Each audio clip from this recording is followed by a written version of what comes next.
All right, let's dive into Ray Kurzweil's The Singularity is Nearer. We've got excerpts and notes ready to explore those mind-bending tech advancements that he argues are pushing us toward the singularity. That moment when AI surpasses human intelligence, right? Yeah, exactly. But it's not just about AI becoming smarter than us, right? It's a bigger shift. Definitely, Kurzweil is saying it's not just a tech leap, but a fundamental shift in evolution itself. He outlines 6 epochs of evolution. Starting with, the basics, the physics and chemistry of the universe, then moving through biology, brains, and technology, Exactly. And he says right now we're in the 4th epoch. the age of technology. But get this, we're already seeing AI outperforming humans in some tasks. Think about AlphaGo mastering the game of Go. Which experts thought was decades away just a few years ago. Now it's like old news. Exactly. And Kurzweil's predictions get even more interesting. He thinks by 2029, AI will consistently pass the Turing test. Okay, for those who haven't thought about the Turing test in a while, remind me what it is. Basically, it tests a machine's ability to act intelligently, indistinguishable from a human. If you're talking to an AI and can't tell it's not a person, it passes. So Kurzweil is saying that in a few years, we might not even know if we're talking to a machine or a person. That's what he's suggesting. And there's another fascinating layer. He says that for AI to truly pass, it'll have to seem less intelligent in some areas. Like it's dumbing itself down so we don't catch on. Why would it do that? Think about it. An AI that could instantly solve any math problem or compose a symphony in seconds, that's a dead giveaway. It's not human. It has to hold back, mask its true capabilities. So passing the Turing test wouldn't be about AI reaching human-level intelligence, but about it already being way beyond us. Exactly. A subtle but crucial distinction. Now, you might be wondering how AI is progressing so rapidly. Yeah, where's all this acceleration coming from? Well, Kurzweil says 3 key trends are converging to fuel this. The first is Moore's law. Computing power doubles roughly every 2 years. So it's like AI is getting a hardware upgrade every couple of years, making it faster, more capable. Exactly. The second is the explosion of data. All the information we create, social media posts, searches, sensor data, it's a massive amount of data for AI to learn from. Like an endless buffet of information, constantly feeding those learning algorithms. Right. And third is advancements in algorithms themselves. Researchers are finding more efficient ways for AI to learn from data. So AI isn't just getting more data, it's getting smarter about how it uses it. So more powerful hardware, a ton of data, Yeah. and smarter learning techniques, all coming together to create this AI advancement explosion. Right. And Kurzweil sees it as a self-reinforcing cycle. As AI gets smarter, it helps us generate more data and develop better algorithms, speeding things up even more. And that's where we start getting close to the singularity, the idea that the rate of improvement gets so fast it leads to this crazy leap in intelligence. Precisely. But even with all this talk of superintelligence, we have to admit that AI still has some limitations. So even with all this talk of superintelligence, there are things AI still struggles with. Of course. One of the biggest is what's called contextual memory. I'm not familiar with that term. What does it mean for AI? Well, think about how we humans can follow a conversation or understand a story. We remember the connections between ideas over long periods. We get the nuances, the references, the emotional stuff. That's contextual memory. So it's not just remembering facts. It's understanding how they fit into a larger context. Exactly. And while AI can analyze massive amounts of information, it struggles with that nuanced understanding of context. It's like having a photographic memory, but not being able to connect the dots. But Kurzweil thinks even this is a temporary limitation, right? He does. He believes AI is quickly closing the gap, even in these tougher areas. Systems like GPT-4, for example, are showing signs of theory of mind capabilities. Now that's a term I've heard, but what does it actually mean for AI to have a theory of mind? It means AI can start to understand that other beings have their own thoughts and beliefs, separate from its own. A crucial step for AI to truly understand and interact with us. So even though AI has these limitations, Kurzweil sees them as hurdles that are quickly being overcome. That's his view. And it brings us to some crucial questions about what happens when those hurdles are gone. What happens when AI develops a robust contextual memory and a true theory of mind? How will that change the world? And are we ready? Those are some big questions, and luckily we have more time to unpack them. What else have you pulled out from The Singularity is Nearer? Well, beyond AI, Kurzweil paints a surprisingly optimistic view of technology's impact on other aspects of our lives, often in ways we don't realize. Really, you always hear about technology ruining everything. Uh-huh. What's he so optimistic about? He argues that despite all the negativity, we're actually living in a time of amazing progress, and technology is a big driver of that. Okay, I'm intrigued. Give me some examples. What kind of progress are we talking about? Well, for starters, look at literacy and education. The internet gives us access to so much information instantly. It's Mm. revolutionary, even if people take it for granted now. True. I remember going to the library to look things up, and even then the info was limited. Now a few clicks and I can learn about almost anything. Exactly. And it's not just convenience, it's about democratizing knowledge. Before the internet, education was often limited to those who could afford it. Now, with online courses and free resources, the barriers are crumbling. So making information more accessible and also making education more accessible. Exactly. And that's just one example.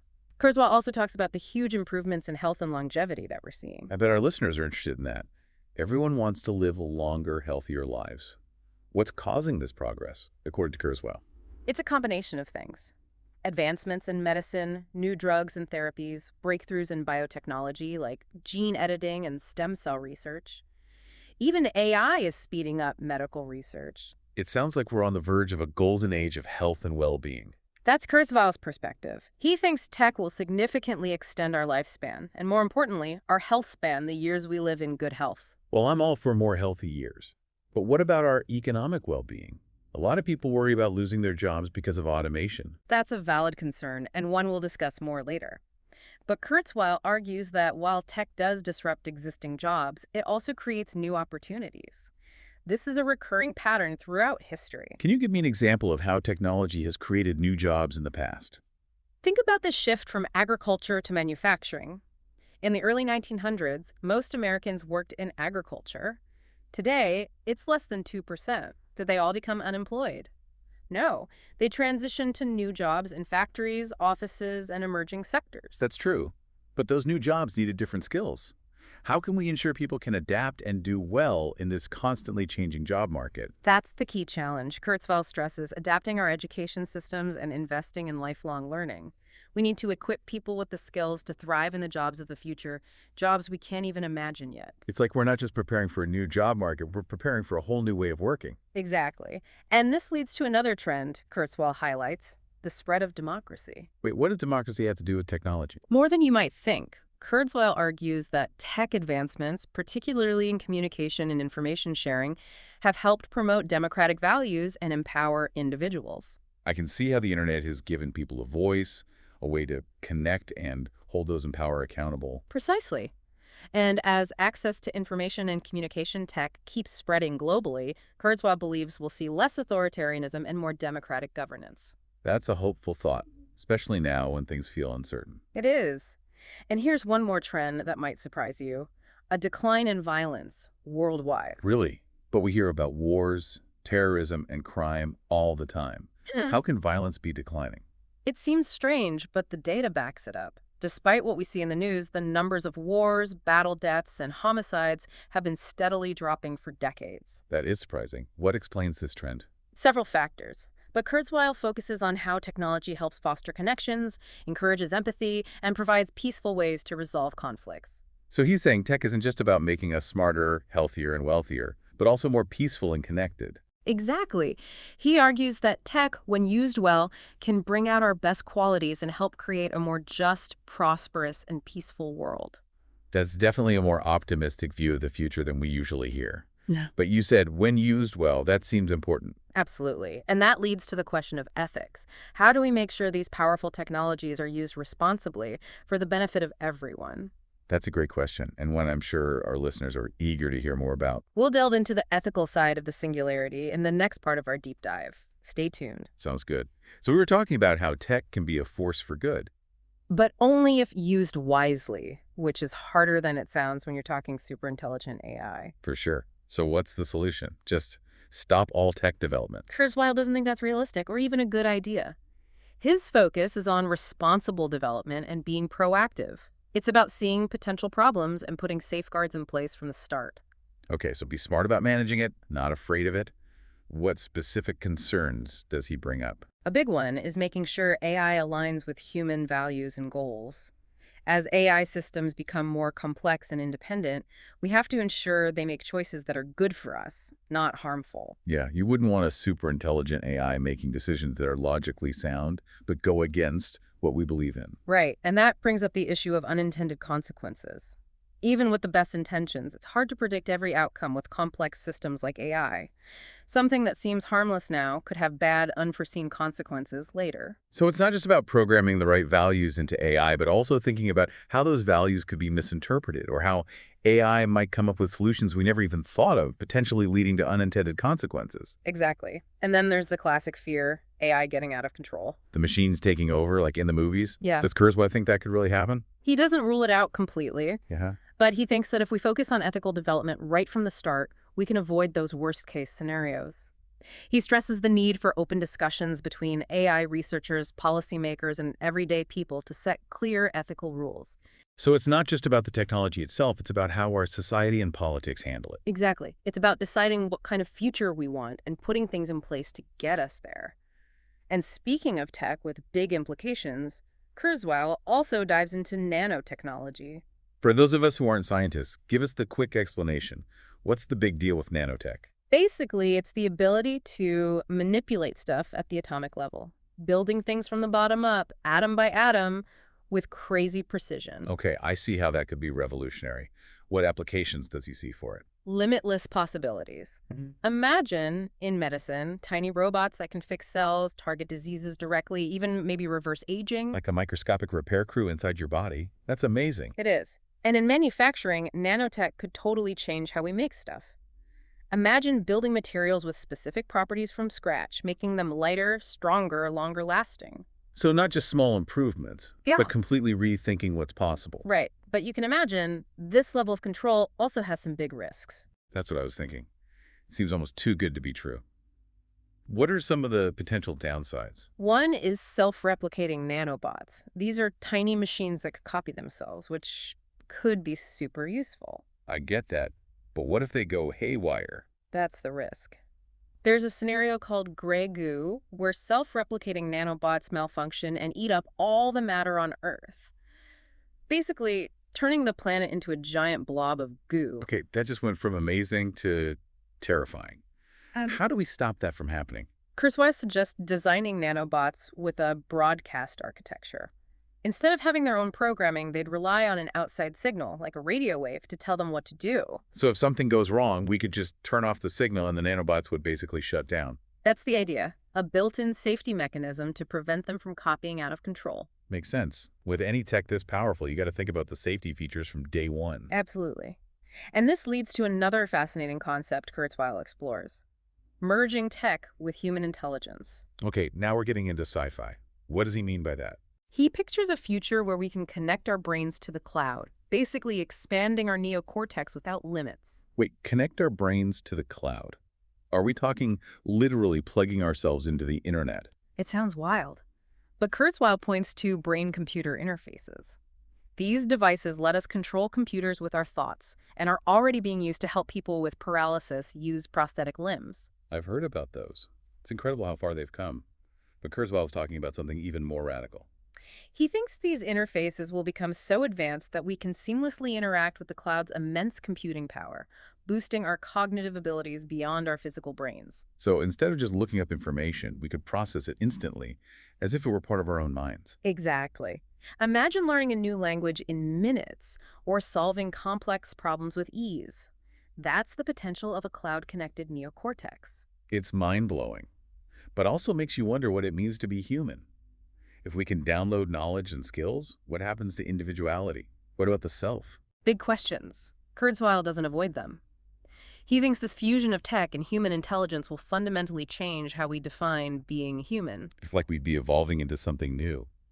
A mix of biology and technology. In a way, yes.